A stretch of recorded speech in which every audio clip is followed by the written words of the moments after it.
Welcome back to the Warcraft news. We have a stack to talk about today because it's finally happening. Blizzard are building a real bridge to WoW's real endgame. And I'd go as far as saying that across patch 1205 and 1207, they're hoping to start a new era of how we play. An era where you and I are much more likely to play WoW's best content, Mythic. That may sound a bit scary. I think their plan's really cool. So let's talk about how they're going to make it happen and all the other little bits of news that have accrued over the last week.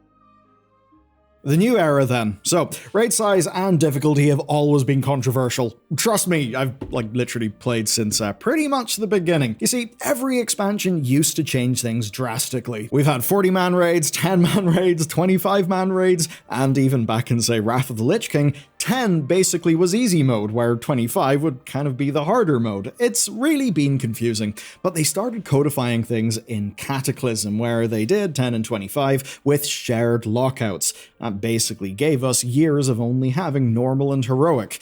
But as time went on, things began to evolve. We had a few really cool optional hard mode boss triggers, say the likes of Ulduar. Then, after that, we had normal and heroic. Then, LFR, normal and heroic.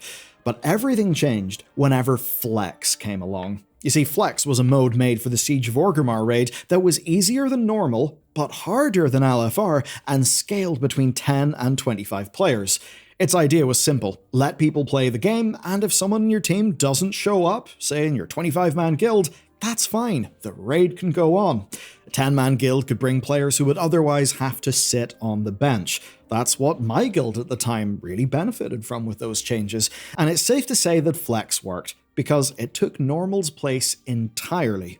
Normal was then renamed Heroic, and Heroic was renamed Mythic. And basically everything below Mythic was made to scale, with Mythic being the thing that did not scale. And after a whole lot of fighting over what was the best raid size, Mythic ended up being set at a fixed 20 players. That all kicked off in Warlords of Draenor, and that setup is still around today, pretty much 11 years, 12 years later. But in patch 1207, we are finally getting another change to the raid system.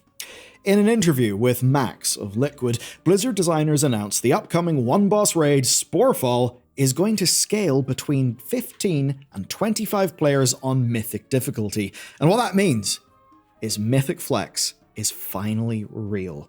Now, obviously, this is a test. They're not committing to it for the entire future.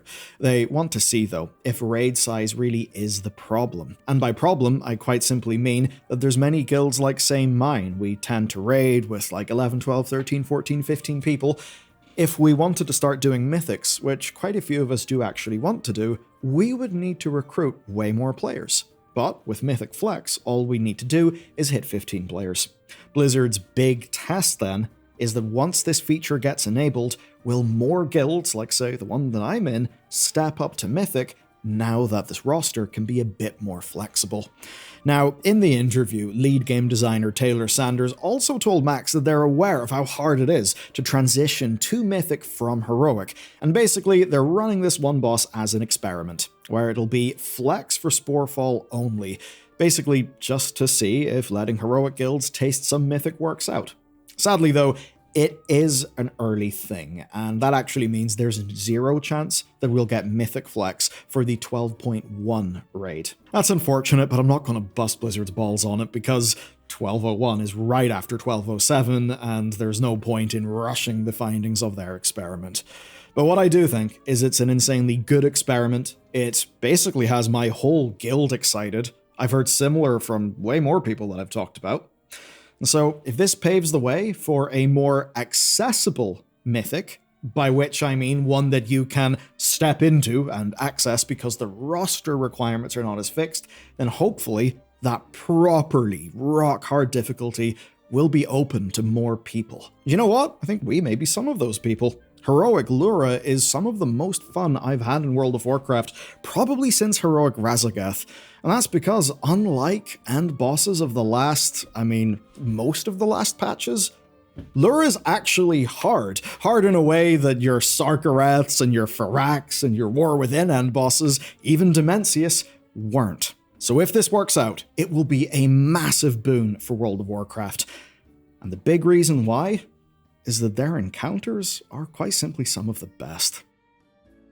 It's time I talked about Lura. So Lura is one of the best bosses of all time. Yeah, I really do think that. I mean, it might be one of the most mechanically intense fights that we've faced together as a guild in quite some time. Maybe it's not the hardest, but it's definitely one of the most fun. One of the most fun in my memory.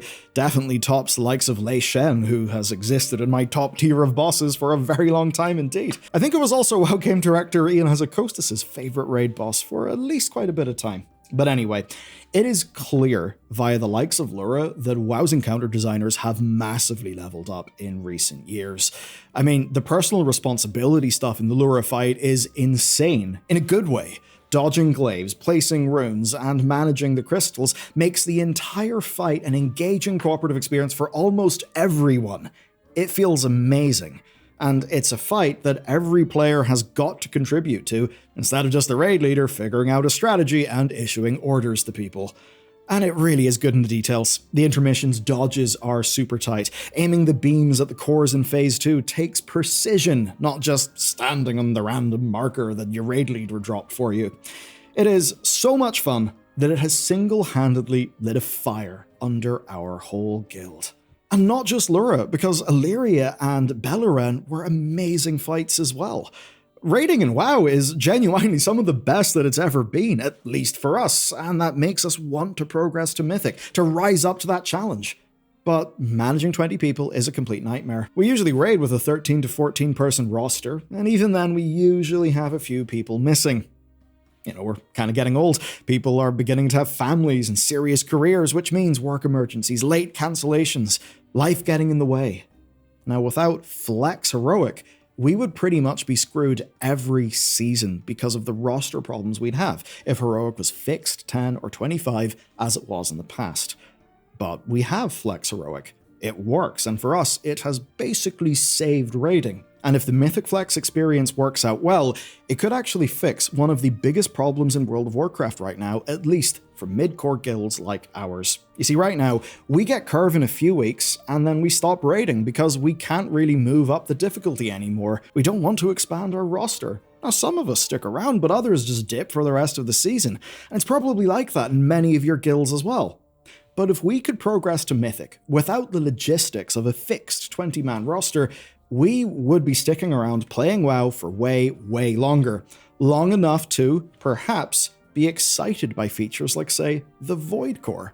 And if Blizzard can get that kind of thing right, then raiding for the entire span of a season, even through both of its minor patches, well, that actually could be a viable thing in a way that for guilds like ours, it just has not been in years. So I hope this experiment is a success, because the Encounter team and all the people supporting them, like with art, music, sound effects, it's just all coming together incredibly. And it's a shame that only a small percentage of players get to see its most grand version with Mythic. Now obviously, Flex can be harder to design. You'll run into issues where certain comps just won't work, where without 20 players being fixed, you can't guarantee enough raid buffs and utility for the mechanics. That's the kind of thing they'll have to design around. And honestly, that could, in a few instances, lead to a worse experience or make some designs break. And if 15 people is easier than 25, or vice versa, that could throw a spanner in the works for the competitive players putting together groups. But at least, for guilds like ours, none of that would really matter. As long as we're actually allowed to play, we'll at least give it a try. Recent raids are too fun not to. The problem is, they have, on heroic difficulty, been so easy that they quite simply have not lasted. So it's a good experiment for Blizzard, and you know what? I think it's part of a whole new strategy as well.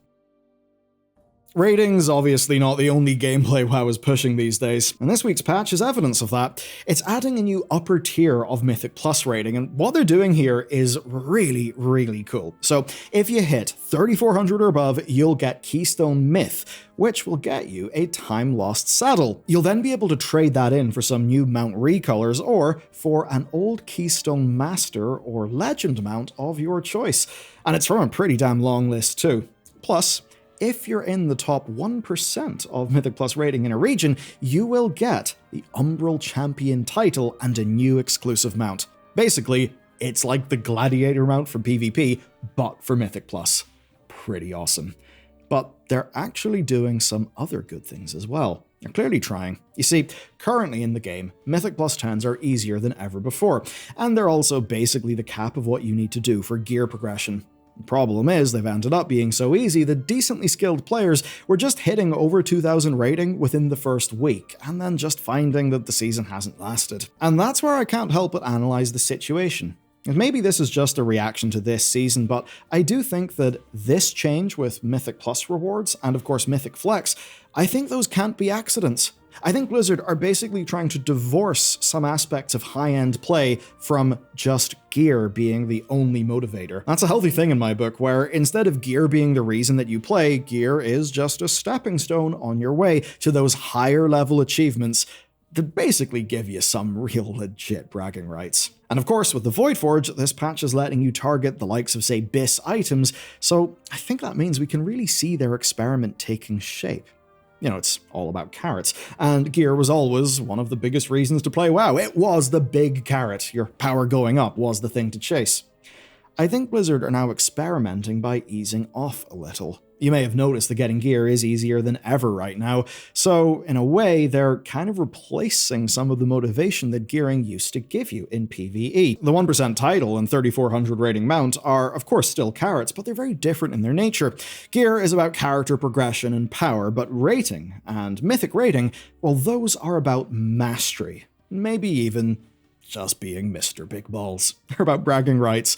And where gearing is about your character getting stronger, those bragging rights type of achievements and true challenges, well, those are about you getting stronger as a player.